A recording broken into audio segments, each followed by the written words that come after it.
Chris Lawrence muling nagpadala ng bulaklak kay Katrina Halili. Nakakakilig na mensahe sa card, ikinakilig ng bongga ng mga netizens. Patuloy na ipinaparamdam ni Chris Lawrence ang kanyang pagmamahal kay Katrina Halili. Muli siyang nagpadala ng isang bouquet ng blue roses na may kalakip na sweet at romantikong mensahe na agad umagaw ng atensyon ng maraming netizens.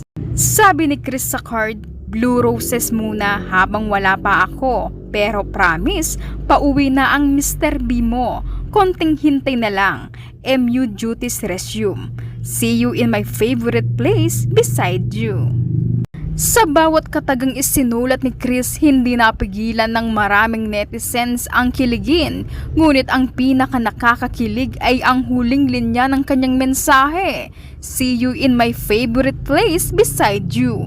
Para sa maraming netizens, ipinapakita nito na ang pinakamahalagang lugar para kay Chris ay makasama at makatabi si Katrina. Ilang araw na lamang ay makakauwi na siya, kaya hindi na magtatagal at muli na silang magkikita. Marami ang nagkomento na ramdam ang pananabik ng singer at ang excitement nitong makapiling muli ang aktres matapos ang kanilang pagkakahiwalay dahil sa kanyang mga trabaho.